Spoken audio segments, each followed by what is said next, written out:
The scream that tore from my throat at 3:17 a.m. wasn't mine. I bolted upright in bed, heart hammering against my ribs like a caged bird desperate for escape.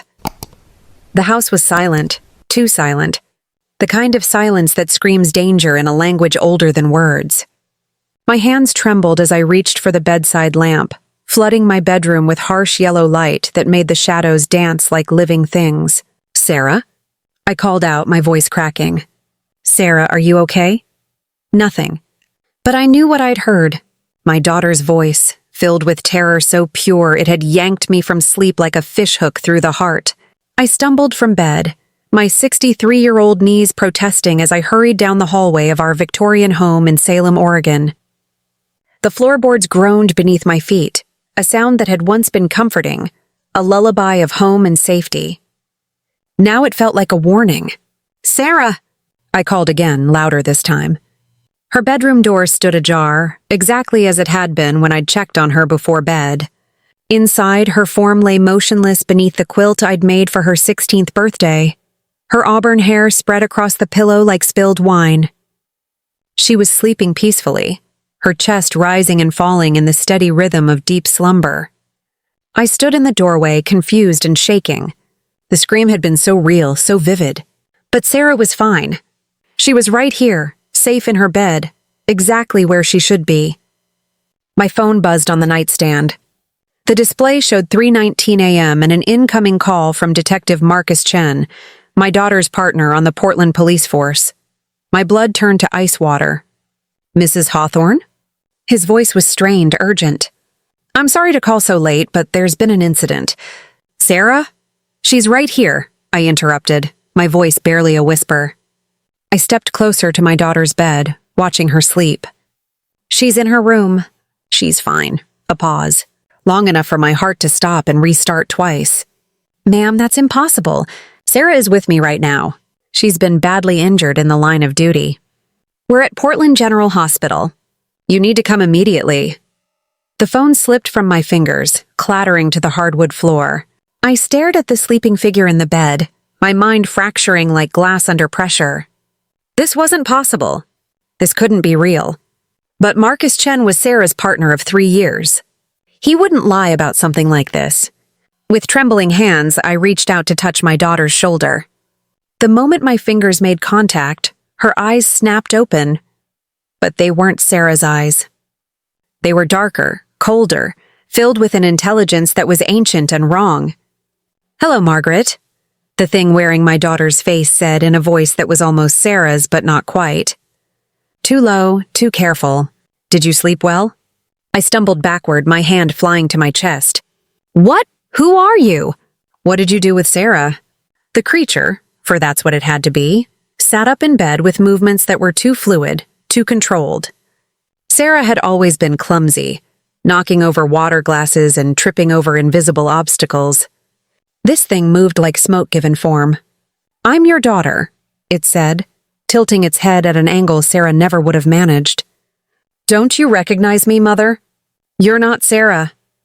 My voice was stronger now, fueled by a fury I didn't know I possessed. "Sarah is at the hospital. She's hurt. I need to go to her." The thing that wore my daughter's face smiled, but the expression never reached its eyes. "Are you so sure about that, Margaret? After all, I'm right here. I've been right here all along. Just like always."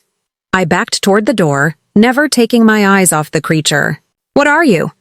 "I'm exactly what you made me," it replied, swinging its legs over the side of the bed. "The perfect daughter. The one who never disappoints you. The one who never leaves." I ran.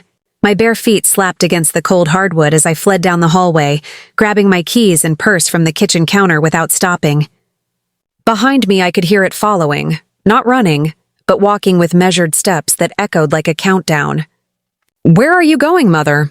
Its voice called out, still perfectly calm. "You don't want to leave me here alone, do you? What if something happens to me while you're gone?" I slammed the front door behind me and fumbled with the car keys, my hands shaking so badly I could barely get them into the ignition. The engine turned over with a reluctant growl, and I backed out of the driveway so fast the tires squealed against the asphalt. In the rearview mirror, I saw it standing in the doorway of my house, still wearing Sarah's face, still smiling that wrong smile.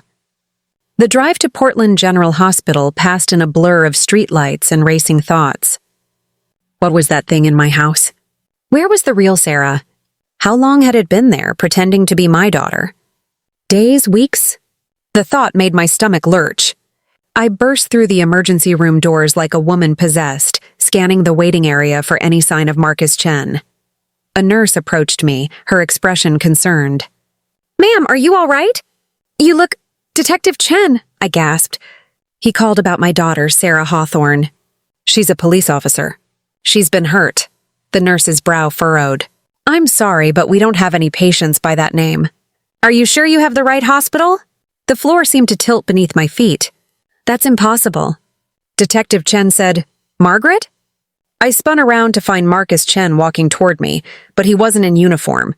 He was wearing civilian clothes, jeans and a Portland Timbers t-shirt, and he looked confused rather than urgent. "Marcus, thank God. Where is she?" "Where's Sarah?" He stopped in front of me, studying my face with the careful attention of a man trained to read people. "Margaret, what are you talking about?" "Sarah's at home. She's been off duty for the past week, remember? She's helping you with the house renovations." The world tilted again, more violently this time. "You called me?" "You said there was an incident." "I didn't call you." Marcus pulled out his phone, showing me the screen. "See? No outgoing calls tonight." "Margaret, are you feeling all right? You look like you've seen a ghost." "A ghost? If only it were that simple." "The thing in my house," I whispered. "It's not Sarah." Marcus's expression shifted from confusion to concern. "What thing?" "Margaret, you're scaring me. Let's sit down and talk about this." He guided me to a chair in the waiting area, his hand gentle on my elbow.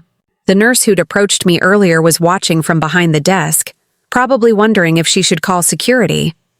"Tell me what happened," Marcus said, settling into the chair beside me.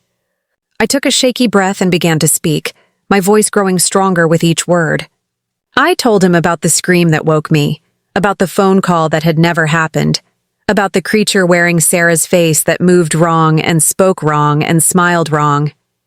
Marcus listened without interruption, but I could see the skepticism growing in his eyes. When I finished, he was quiet for a long moment.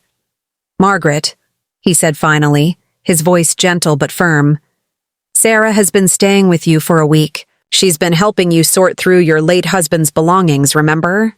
She's probably sleeping peacefully in her old room right now, wondering where you went." "No." I shook my head violently. "That thing is not my daughter." "What thing, Margaret? What exactly are you seeing that makes you think Sarah isn't Sarah?" I opened my mouth to answer and found I couldn't. How could I explain the wrongness I'd felt? The way it had moved too smoothly, too deliberately? The way its eyes had been darker than Sarah's warm brown ones? It sounded insane even to me. "She moved wrong," I said finally. "And her eyes were different." Marcus nodded slowly, the way you nod at someone whose grip on reality you're questioning. "Margaret, when's the last time you slept?" "Really slept?" "I don't know. A few days ago, maybe?" It was true. Ever since David's funeral 6 months ago, sleep had become elusive, slipping away like water through cupped hands. "But this isn't about being tired, Marcus. Something is wrong with my daughter." "Okay," he said, though his tone suggested he didn't believe me. "Let's go back to your house. We'll check on Sarah together. Will that make you feel better?" I wanted to say no, wanted to beg him to believe me, to understand that going back to that house meant facing whatever nightmare was wearing my daughter's skin. But I could see in his eyes that he thought I was having some kind of breakdown, that grief and sleeplessness had finally pushed me over the edge. Maybe he was right. Maybe I was losing my mind. But as we walked back to my car, I couldn't shake the feeling that something fundamental had shifted in my world, like a tectonic plate settling into a new and dangerous position. The drive back to Salem was torture. Marcus followed in his own car, and I found myself glancing in the rearview mirror every few seconds, half expecting to see that wrong smile reflected back at me. My house came into view as we turned onto Maple Street, looking perfectly normal in the pre-dawn darkness. The porch light was on just as I'd left it, and the windows were dark and peaceful. We parked in the driveway, and Marcus joined me on the front porch. His presence was comforting, solid and real in a world that had suddenly become uncertain. "Your keys?" he asked quietly. I handed them over, my hands still shaking slightly. Marcus unlocked the door and stepped inside, calling out softly, "Sarah, it's Marcus. Your mom's with me." "Marcus?" The voice that answered was perfect, warm, sleepy. Exactly the way Sarah sounded when she was woken up unexpectedly. "Is everything okay?" "Mom, where did you go?" She appeared at the top of the stairs, wearing the same pajamas she'd had on when I fled the house. Her hair was mussed from sleep, her eyes slightly puffy. She looked exactly like my daughter, exactly like she should. "I'm fine, sweetheart," I called up to her, my voice catching slightly. I couldn't sleep. Marcus and I went for a drive. Sarah descended the stairs, and I watched her carefully, looking for any sign of the wrongness I'd felt earlier. But her movements were normal, slightly clumsy as she navigated the steps in the dim light. She tripped slightly on the bottom step, catching herself on the banister with a self-deprecating laugh. "God, I'm such a klutz. Mom, you scared me. I woke up and you weren't here."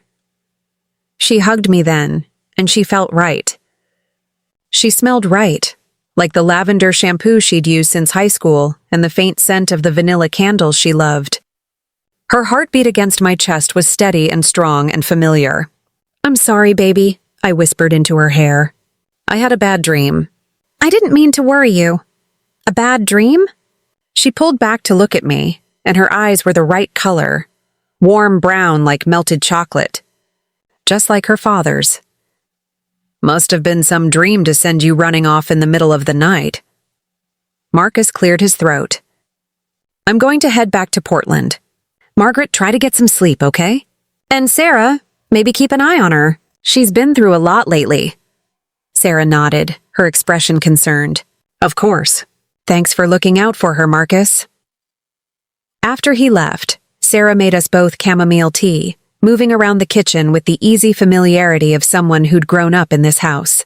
She knocked over the sugar bowl, something she'd done 1,000 times before, and cursed under her breath as she cleaned it up. "Sorry, Mom. I swear these hands have a mind of their own." We sat at the kitchen table, sipping our tea in companionable silence. Sarah looked tired, older than her 28 years. The job did that to people, aged them from the inside out with all the terrible things they had to see and do. "How are you holding up?" I asked. "Really?" She shrugged. "Some days are harder than others. Yesterday we had a domestic violence call that, well, let's just say it didn't end well. Sometimes I wonder if I'm making any difference at all." This was Sarah. This was my daughter, the idealistic young woman who'd joined the police force because she wanted to help people, who still cried over cases involving children, who brought stray animals home and convinced me to let them stay. "You are making a difference," I told her. "Every day, even when it doesn't feel like it." She smiled, the same lopsided smile she'd had since she lost her first tooth. "Thanks, Mom. I needed to hear that." We finished our tea and went back upstairs. Sarah kissed my cheek goodnight and disappeared into her room, and I heard her bed creak as she settled back under the covers. I lay in my own bed, staring at the ceiling and wondering if Marcus was right. Maybe I was losing my mind. Maybe grief and insomnia had finally pushed me past the breaking point. The alternative, that something inhuman had been pretending to be my daughter, was impossible to accept. But as I finally drifted off to sleep, I couldn't shake the memory of those dark, cold eyes that had stared back at me in Sarah's room. Eyes that had held an intelligence that was ancient and hungry and utterly wrong. I was going to watch my daughter very carefully from now on. The morning sun streamed through my bedroom windows, painting everything in shades of gold and amber that should have been comforting. Instead, it felt like stage lighting, artificial, designed to make everything appear normal when nothing was normal at all. I'd managed perhaps 2 hours of restless sleep, my mind churning with questions that had no answers. Now, as I lay listening to the familiar sounds of Sarah moving around downstairs, I tried to convince myself that last night had been nothing more than a stress-induced hallucination. The smell of coffee drifted up from the kitchen, along with the sound of Sarah humming, something she always did when she cooked. It was a tuneless, unconscious melody that had driven her father crazy and made me smile. Normal. Everything was normal. Except, I couldn't identify what was wrong, but something felt off-kilter, like a picture hanging slightly crooked on the wall. You might not notice it right away, but once you did, it would nag at you until you fixed it. I dressed quickly and made my way downstairs. Sarah was standing at the stove, scrambling eggs, her back to me. She was wearing one of my old robes, a faded blue terry cloth thing I'd had for years, and her hair was pulled back in a messy bun secured with what looked like a pencil. "Morning, Mom," she called without turning around. "I made coffee, and I thought we could finish going through Dad's office today if you're up for it." "That sounds good," I replied, pouring myself a cup of coffee and settling at the kitchen table. "Thank you for doing this with me, sweetheart. I know it's hard for you too." Sarah turned, carrying 2 plates of eggs and toast. When she set mine down in front of me, I noticed her hands. They were Sarah's hands, long, slender fingers with short, practical nails. But something about the way she moved them seemed deliberate, controlled in a way that Sarah had never been. "It's important," she said, sitting across from me. "Dad wouldn't want his things gathering dust. And some of his books might be valuable. We could donate them to the university." I nodded, taking a bite of eggs. They tasted exactly the way Sarah always made them, slightly overcooked with too much pepper. But as I watched her eat, I noticed she was holding her fork in her left hand. Sarah was right-handed. Always had been. I'd spent years gently correcting her grip on crayons and pencils when she was little, helping her learn to write. She was so thoroughly right-handed that she'd never been able to do anything with her left hand more complex than holding a paper steady. "Sarah?" I said carefully. "Why are you eating with your left hand?" She paused, fork halfway to her mouth. For just an instant, her eyes went completely blank. Not confused, but empty, as if someone had turned off a light inside her head. Then she blinked and the moment passed. "Oh," she said with a small laugh. "I tweaked my right shoulder at the gym yesterday. It's a little sore." She transferred the fork to her right hand and continued eating, but I could see the slight grimace she made with each movement. It was a perfectly reasonable explanation. People injured their shoulders all the time. But I couldn't remember Sarah ever mentioning going to a gym, and she moved that injured shoulder with perfect ease when she reached for her coffee cup. After breakfast, we began the difficult task of going through David's office. This was the room I'd been avoiding since his death, his sanctuary, filled with his books and papers and the lingering scent of his aftershave. Sarah worked methodically, sorting papers into piles for keeping, donating, or discarding. "What about these?" she asked, holding up a stack of David's journals. He'd kept them for years, writing down his thoughts on everything from local politics to the novels he was reading. "Keep them," I said immediately. "Maybe someday Matthew will want to read them." Matthew was Sarah's 10-year-old son, David's beloved grandson. Sarah nodded and placed the journals in the keep box. Then she paused, looking at me with an expression I couldn't quite read. "How is Matthew handling Grandpa's death?" she asked. The question hit me like a physical blow. Not because it was inappropriate, but because it was wrong in a way that made my skin crawl. Sarah would never refer to her own son by his first name when talking to me. She always called him Maddie, or the little monster, or just him. And she certainly wouldn't ask me how her own child was handling something. She'd know better than anyone. He's managing," I said slowly, watching her face for any sign of recognition. "The counselor at school says he's doing well, considering." "That's good," Sarah replied, but there was no emotional investment in her voice. No mother's concern, no grandmother's shared worry. She spoke like someone discussing a stranger's child. I felt something cold and sharp settle in my stomach. This wasn't stress or grief or lack of sleep. This was wrong, fundamentally and terrifyingly wrong. "Sarah," I said, trying to keep my voice steady. "What's Matthew's middle name?" Again, That blank look flickered across her features. Gone so quickly I might have imagined it. "David," she said after a pause. "After Dad?" It was the right answer, but she'd had to think about it. A mother doesn't have to think about her child's name. I excused myself and went to the bathroom, locking the door behind me. My hands were shaking again as I pulled out my phone and dialed a number I knew by heart. "Hello, Mom." The voice that answered was bright and cheerful. My daughter-in-law, Jessica, Sarah's sister-in-law. "How are you holding up?" I'm okay," I managed. "Is Matthew there?" "Could I speak to him?" "Of course. He's been asking about you." "Maddie, come talk to Grandma." There was a scuffling sound, then my grandson's sweet voice filled my ear. "Hi, Grandma. Are you coming to my soccer game this weekend?" "I wouldn't miss it, sweetheart," I said, fighting back tears of relief. Matthew was safe.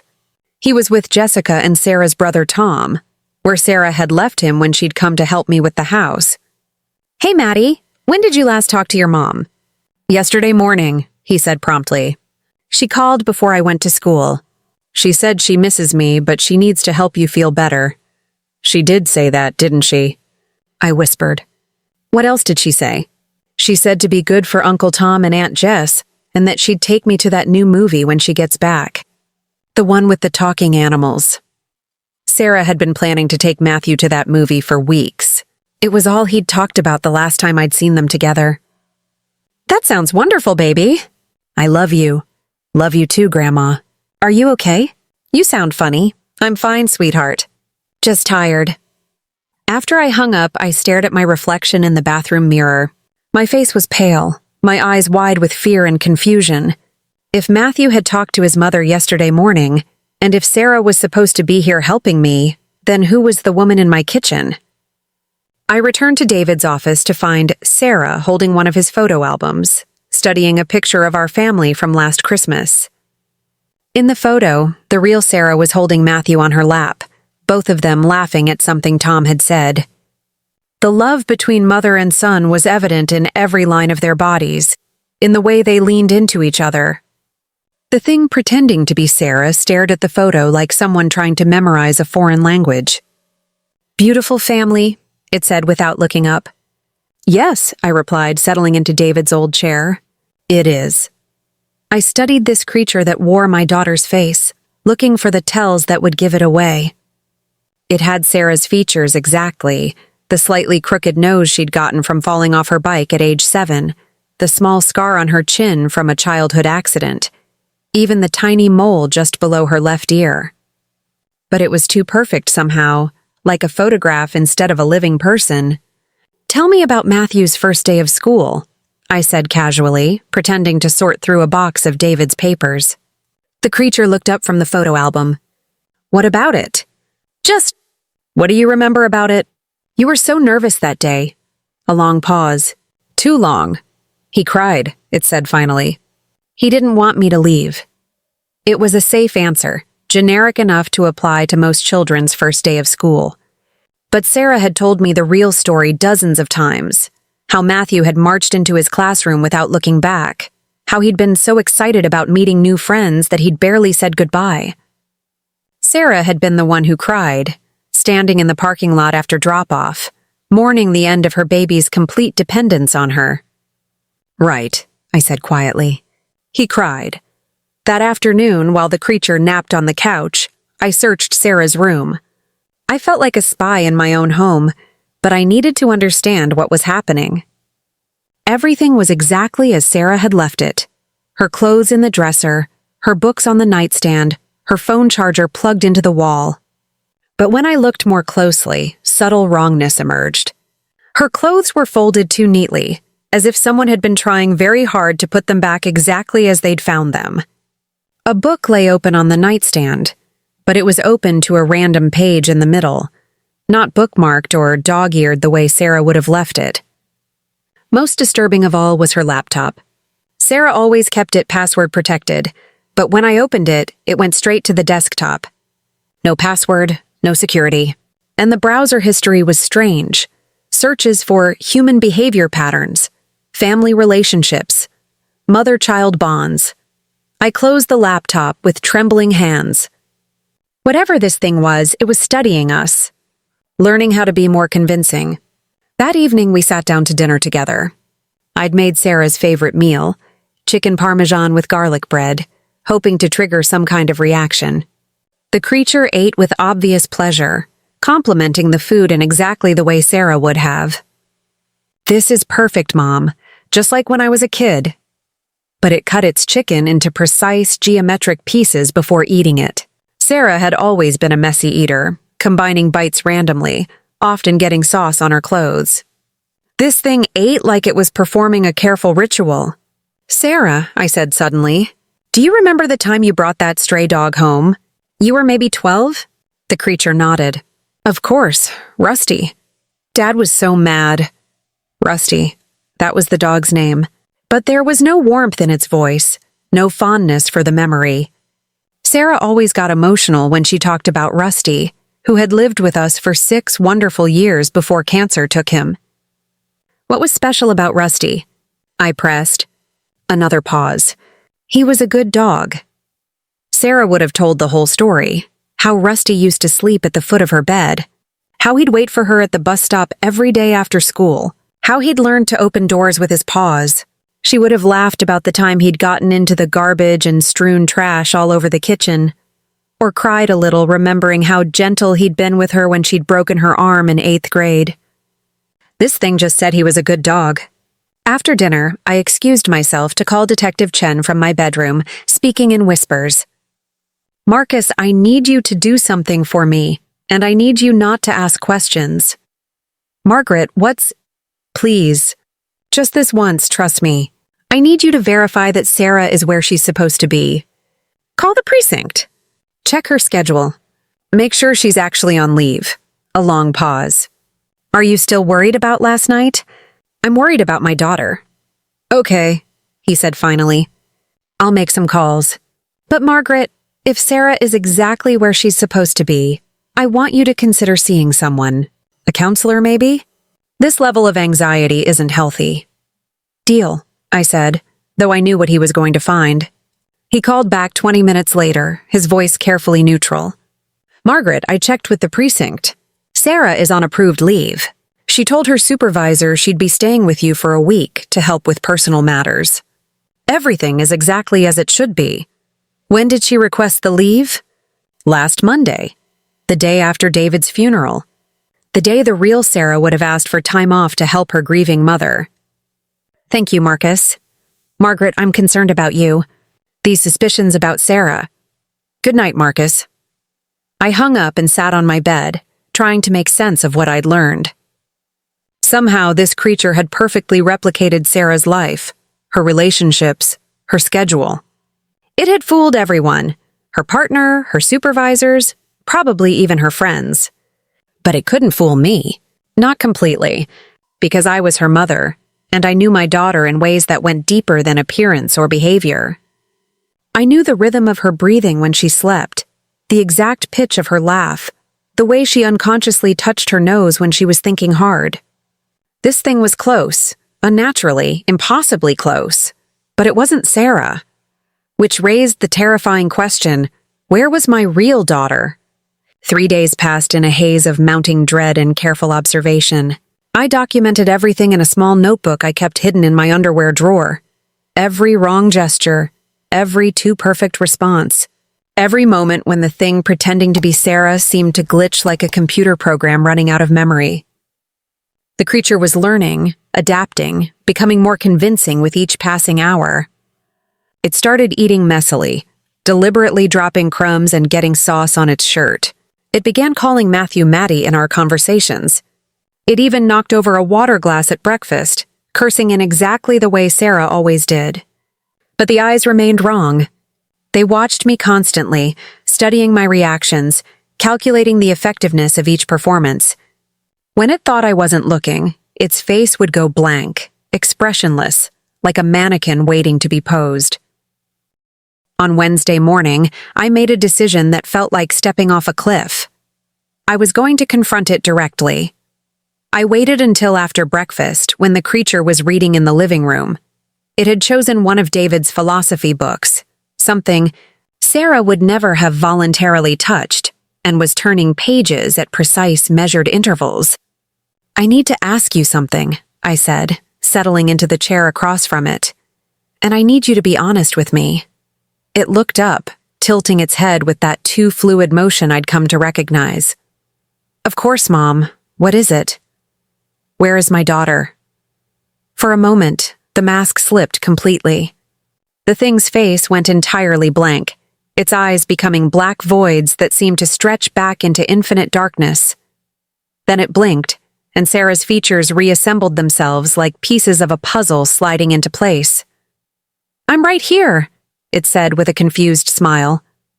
"Mom, you're scaring me. Maybe we should call Dr. Peterson. This anxiety since Dad's death. Stop." My voice was sharper than I'd intended. "Just stop. I know you're not Sarah. I don't know what you are or where you came from, but you are not my daughter." The creature considered this for a long moment, its head tilted at that impossible angle. When it spoke, its voice was different. Older, more careful, stripped of all the little imperfections that made Sarah's speech uniquely hers. "What makes you so certain?" Not a denial. Not surprise or hurt or any of the emotions my real daughter would have shown. Just a calculated question designed to gather information. "A mother knows," I said simply. "You can copy everything else, but you can't copy 28 years of love." The creature nodded slowly, as if filing away this piece of data for future reference. "Interesting. Most humans are much easier to fool. They see what they expect to see, believe what they want to believe. But you." It studied me with those black, empty eyes. "You're different. Where is she?" My voice broke on the words. "Where is my daughter?" "Safe," it replied. "For now." The casual cruelty of those words hit me like a physical blow. I gripped the arms of my chair, fighting the urge to launch myself at this thing and tear it apart with my bare hands. "What do you want?" "To understand," it said simply. "To learn what it means to be human, to be loved, to be part of a family." Its voice grew wistful, almost sad. "Do you know what it's like to exist without connection? To watch from the outside? As others experience things you can never truly comprehend." "I don't care about your existential crisis," I snarled. "I want my daughter back." "Of course you do. The maternal bond is remarkably strong, isn't it? Even when you know I'm not really her, part of you still wants to protect this body, doesn't it?" It was right, and the knowledge made me sick. Even knowing this thing was an imposter, seeing it wear Sarah's face triggered every protective instinct I had. The bond between mother and child was deeper than logic, more primitive than reason. "If you hurt her—" "I won't hurt her," it interrupted. "I need her intact. She's my template, my reference guide. As long as she remains useful, she remains alive. Let me see her." "I'm afraid that's not possible. She's somewhere very safe, very far from here. But don't worry, she's dreaming pleasant dreams. She doesn't know she's trapped. In her mind, she's still living her life, going to work, raising her son, visiting her aging mother. From her perspective, nothing has changed." I felt something inside me break at those words. My Sarah was living, in a cage made of her own memories, unaware that her life had been stolen. "Why us?" I whispered. "Why my family?" "Your daughter interested me," the creature replied. "She has such a strong sense of self, such clear connections to others. I wanted to understand how those bonds work, how they shape behavior and identity. Plus, she's quite beautiful. This form pleases me." It ran Sarah's hands over Sarah's body in a gesture that made my stomach turn. "She's also a police officer," it continued. "That role provides interesting opportunities to study human nature at its most extreme. Fear, violence, desperation, emotions at their rawest, most authentic, very educational." "You've been impersonating a police officer?" The implications were staggering. How many crime scenes had this thing contaminated? How many criminals had... It dealt with? How many innocent people had it interacted with while wearing my daughter's badge? For almost 2 weeks now, it confirmed. Her partner, Detective Chen, is particularly fascinating. The way he worries about her, protects her, even though he's fighting his romantic feelings for her. Human relationships are so beautifully complex. 2 weeks. This thing had been living. Sarah's life, sleeping in her apartment, working her cases for 2 weeks. And I'd only noticed because it had made the mistake of coming here to study me as well. Does Marcus know? I asked. Does he suspect? Detective Chen notices nothing. He's too focused on his own emotional conflicts to see what's right in front of him. Though he did express concern about you last night. Apparently, you've been acting strangely. The creature smiled with Sarah's mouth, and the expression was so wrong, so twisted, that I had to look away. What are you? I asked again. I am what you might call a mimic, it replied. My kind exists in the spaces between realities, watching, learning, occasionally. Borrowing. We've been here much longer than your species, though few of you ever notice us. We're very good at being overlooked. How many of you are there? Does it matter? What matters is what happens next. The creature leaned forward, its dark eyes boring into mine. You have a choice to make, Margaret. You can accept me as your daughter, play along with this charade, and Sarah continues to live her pleasant dream.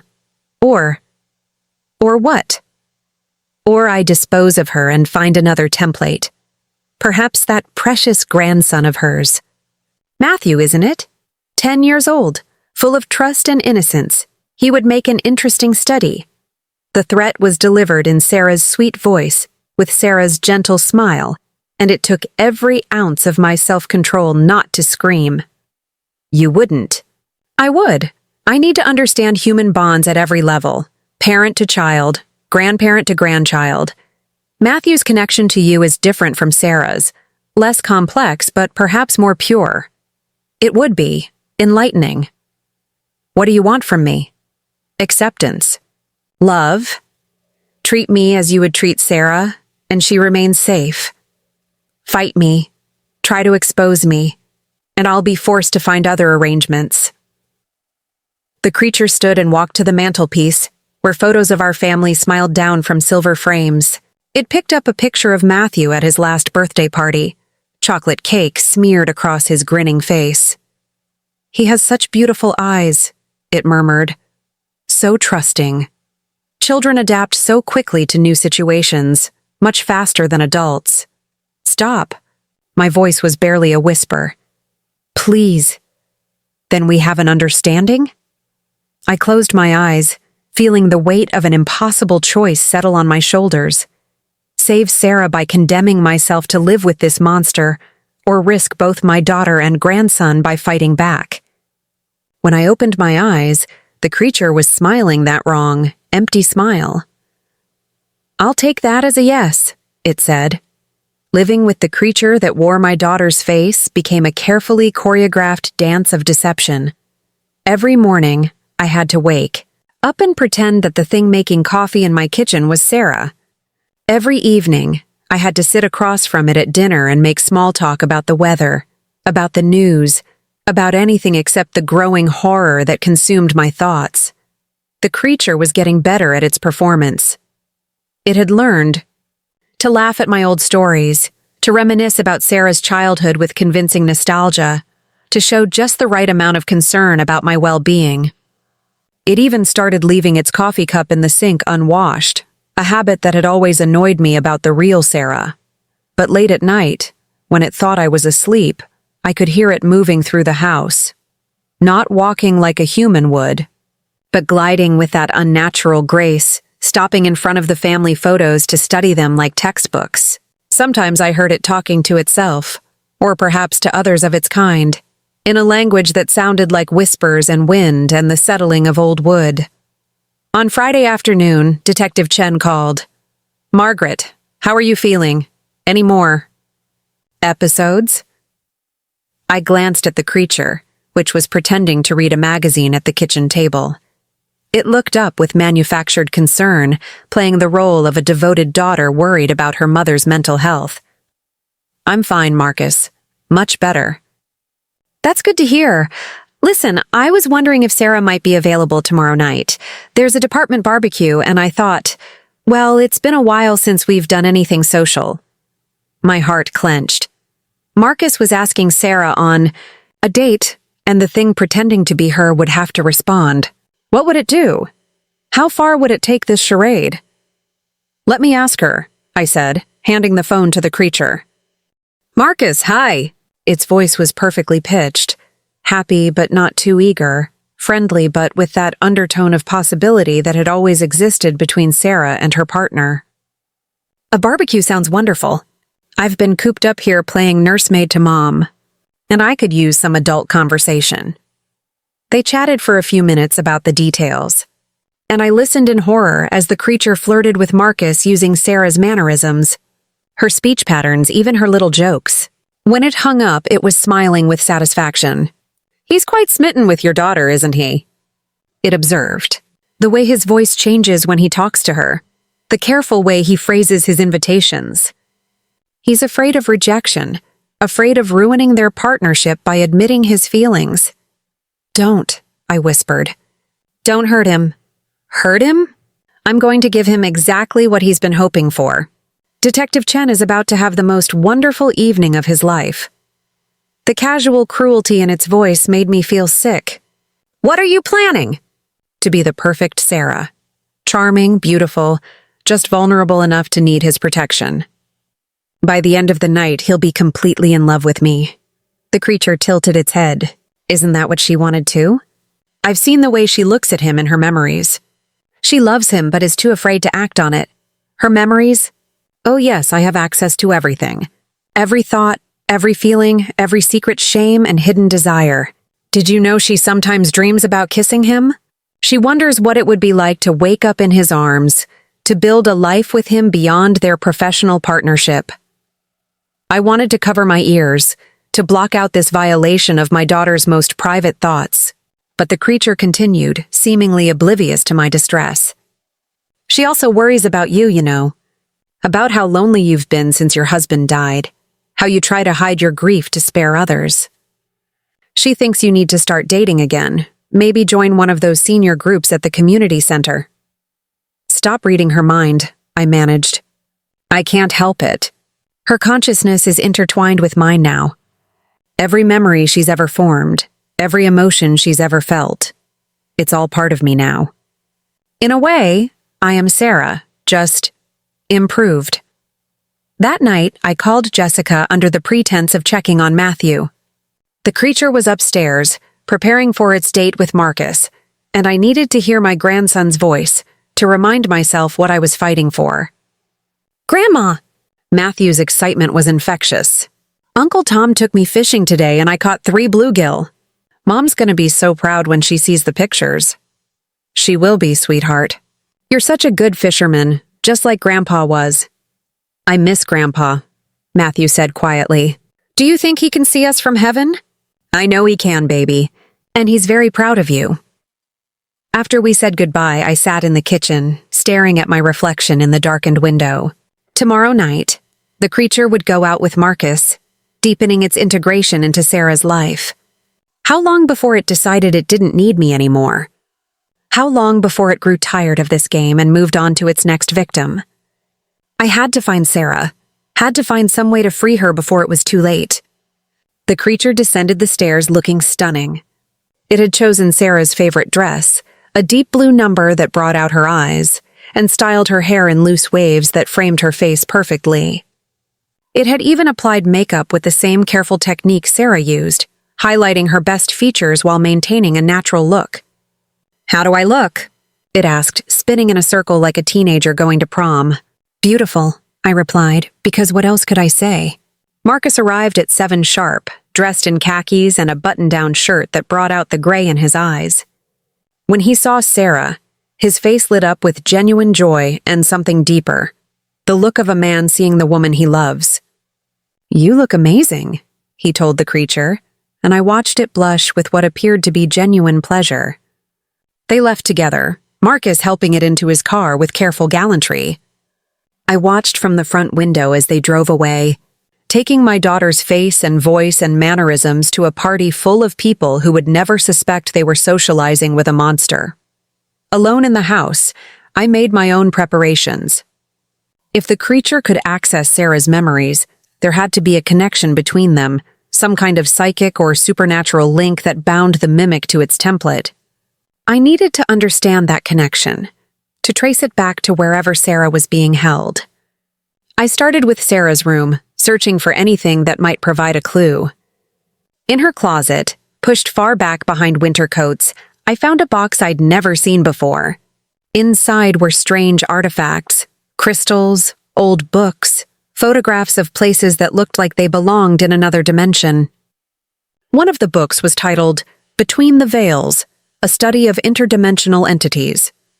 The author was someone named Dr. Elena Vasquez, and according to the brief biography, she was a professor of parapsychology at Portland State University. I flipped through the pages, finding sections on creatures called soul mimics, beings that existed in the spaces between realities, feeding on the life force and experiences of others. According to Dr. Vasquez, they were ancient entities, predators that had learned to hide among human populations by perfectly replicating their victims. One passage made my blood run cold. The soul mimic maintains its connection to the original host through what can best be described as a psychic umbilical cord. The host remains alive but suspended in a dream state, their consciousness slowly drained to fuel the mimic's performance. The stronger the emotional bonds between the host and their loved ones, the more energy the mimic can harvest. In cases where the host has children, the process accelerates rapidly, as the parental bond provides an almost inexhaustible source of power. Matthew. The creature wasn't just studying human relationships, it was feeding on them. Every moment I spent believing it was Sarah, every interaction it had with people who loved her, strengthened its hold on my daughter. I read further, looking for information about how to break the connection.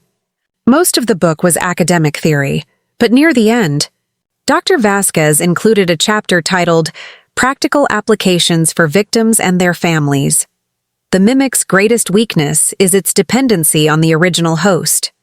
If the psychic connection can be severed, the creature loses access to the host's memories and personality, making it impossible to maintain the deception. However, severing the connection incorrectly can result in the death of both mimic and host. There was a ritual described in detail, a way to trace the connection back to its source and potentially free the trapped victim. But it required the participation of someone with a strong emotional bond to the host, and it was extremely dangerous. I was still reading when I heard Marcus's car pull into the driveway. I quickly hid the book under my mattress and pretended to be getting ready for bed. The creature came upstairs 20 minutes later, humming happily. When it saw me, it smiled with Sarah's most radiant expression. "Oh, Mom, it was wonderful." Marcus was so sweet, so attentive. "We danced and talked and—" It paused, as if savoring a private memory. "I think something real might be starting between us." The idea that this thing was using my daughter's body to seduce the man Sarah loved filled me with rage so pure and hot that I could barely speak. "That's nice, sweetheart. He wants to take me to dinner next week. Somewhere fancy." The creature's eyes gleamed with predatory satisfaction. "He's falling for me so fast, Mom. It's almost too easy." After it went to bed, I lay awake planning. Dr. Vasquez's book had provided both hope and a path forward, but I couldn't do this alone. I needed someone who cared about Sarah, someone who would believe the impossible truth and help me save her. I needed Marcus Chen. Saturday morning came gray and drizzling, the kind of Pacific Northwest weather that seeps into your bones and stays there. The creature was unusually animated at breakfast, still glowing from its successful evening with Marcus. It chattered about the party, describing colleagues I'd never met, and sharing gossip from the police department with disturbing accuracy. "Jenny Valdez is pregnant again," it said, spreading jam on toast with Sarah's characteristic precision. "Her third in 4 years. Marcus thinks she's crazy, but I told him that some people just want big families. The casual intimacy it described with Marcus made my skin crawl.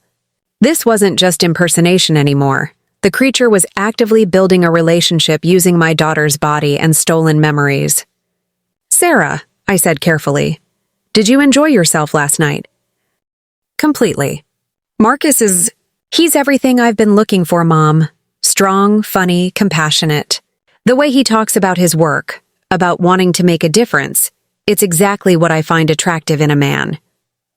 The words were Sarah's words, pulled from her deepest thoughts and feelings, but hearing them from this thing felt like witnessing a desecration. After breakfast, the creature announced it was going for a run, something Sarah did religiously on weekends.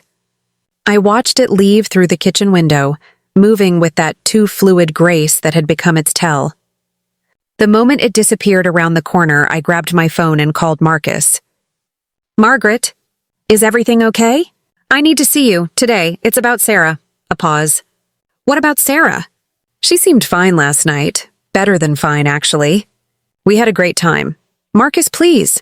I can't explain over the phone, but I need you to trust me. Can you come over now?" Something in my voice must have convinced him, because he agreed to be there within the hour. I used the time to prepare, laying out all the evidence I'd gathered, my notebook of observations, the book about soul mimics, even some of the strange artifacts I'd found in Sarah's closet. Marcus arrived looking concerned and slightly annoyed.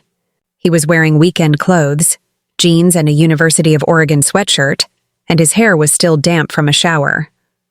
"Okay, Margaret, what's this about? Because I have to tell you, Sarah was perfectly normal last night. More than normal, she was amazing. That's what I need to talk to you about." I gestured for him to sit down at the kitchen table. "Marcus, I need you to listen to me with an open mind. What I'm about to tell you is going to sound impossible, but I need you to hear me out." I started from the beginning, telling him about the phone call that had never happened, about waking up to find something wearing Sarah's face. I showed him my notebook, pointing out all the small inconsistencies I'd documented. I explained about the book, about soul mimics, about the creature's admission that it had been impersonating Sarah for 2 weeks. Marcus listened without interruption, but I could see the skepticism growing in his eyes. When I finished, he sat back in his chair and rubbed his temples. "Margaret, I understand you've been under enormous stress since David's death. Grief can manifest in... It's left-handed," I interrupted. "The thing pretending to be Sarah is left-handed. So?" "Sarah is right-handed. Has been her whole life. You've worked with her for 3 years. You must have noticed which hand she uses to draw her weapon, to write reports." Marcus frowned, clearly trying to remember. She uses her right hand." "Of course she does." "Then explain why the woman in this house writes with her left hand.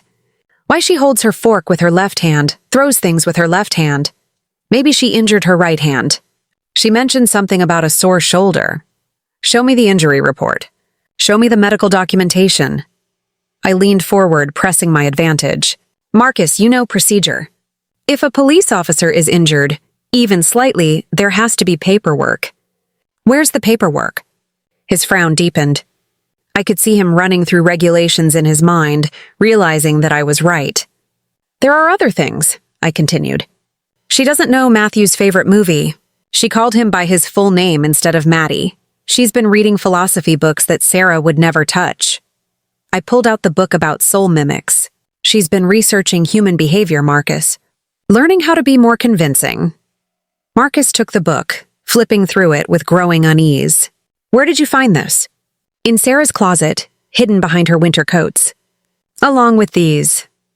I showed him the artifacts, crystals, strange symbols carved into wood, photographs of impossible landscapes. Marcus examined them with the careful attention of a man trained to analyze evidence. "These don't look like anything Sarah would collect," he admitted. "Because they're not hers. They belong to the thing that's wearing her face." "Margaret?" Marcus's voice was strained. "What you're suggesting is impossible. Soul mimics? Interdimensional creatures? It sounds like science fiction. 2 weeks ago, I would have agreed with you. But then I started paying attention, really watching the woman claiming to be my daughter. And she's not right, Marcus. She looks like Sarah, sounds like Sarah, even smells like Sarah, but she's not human. I could see the war playing out in his eyes, professional skepticism battling against the evidence I'd presented and, more importantly, against his own subconscious observations. Last night, I pressed, did she do anything that struck you as odd? Anything that didn't quite fit? Marcus was quiet for a long moment, staring at the artifacts spread across my kitchen table. When he finally spoke, his voice was barely above a whisper. She knew things she shouldn't have known. About cases we worked months ago, details that were never in the official reports. When I asked her how she remembered so clearly, she said she had a good memory for important things. What kind of details? Personal information about victims, about their families, things Sarah would only know if she had access to our private conversations, our informal notes. Marcus looked up at me with growing horror. And when we danced, she was too graceful. Sarah's a good dancer, but she's not fluid like that. She usually steps on my feet at least once. Not last night? Not last night. It was like dancing with a professional. We sat in silence, the weight of the impossible truth settling between us like a living thing. Finally, Marcus spoke. If you're right, and I'm not saying you are, but if you're right, where is the real Sarah? Somewhere else. Somewhere between dimensions, according to the book. Trapped in a dream while this thing feeds on her life force. And how do we get her back? I opened the book to the chapter on ritual intervention. There's a way, but it's dangerous. We need to trace the psychic connection between the mimic and its host. But if we do it wrong, Sarah dies. They both die. Marcus stood up and paced to the window, staring out at the gray morning. I could see him struggling with everything I'd told him, trying to reconcile the rational, evidence-based worldview of a detective with the supernatural horror I was describing. There's something else, I said quietly. The creature threatened Matthew. If I don't play along, if I don't pretend it's Sarah, it says it will dispose of her and take my grandson instead. That got his attention. Marcus spun around, his face hard with the kind of protective anger I'd seen him display toward vulnerable witnesses. It threatened a child? It said children make better templates because they adapt faster. Marcus, this thing has been impersonating a police officer for 2 weeks. It has a badge, a gun, access to crime scenes, and victim information. God only knows what damage it's already done. The implications hit him like physical blows. I could see him thinking through recent cases, wondering which interactions might have been compromised by the creature's presence. We have to stop it, he said finally. We have to save Sarah first. Once the connection is severed, the mimic will lose access to her memories and personality. It won't be able to maintain the disguise. And then, I thought about the creature's empty black eyes, its casual discussion of feeding on human emotions and relationships. Then we figure out how to kill something that isn't supposed to exist. Marcus was quiet for several minutes, processing everything. Finally, he pulled out his phone. I'm calling in sick on Monday. Whatever it takes, however long it takes, we're going to get Sarah back. Relief flooded through me so powerfully that I almost started crying. For the first time since this nightmare began, I wasn't alone. Thank you, I whispered. Don't thank me yet. We don't even know if this ritual thing will work. For all we know, we're about to get ourselves and Sarah killed. Before I could respond, we heard the front door open. The creature was back from its run, calling out cheerfully, Mom, I'm home! Marcus and I looked at each other and I saw my own fear reflected in his eyes. Now that he knew the truth, would he be able to maintain the pretense? Could we fool something that had access to Sarah's memories and emotions? Just act normal, I whispered as footsteps approached the kitchen. The creature appeared in the doorway, Sarah's face flushed from exercise, her hair pulled back in a ponytail. When it saw Marcus, its expression brightened with what looked like genuine pleasure. Marcus, what a nice surprise. Did you come by to see me?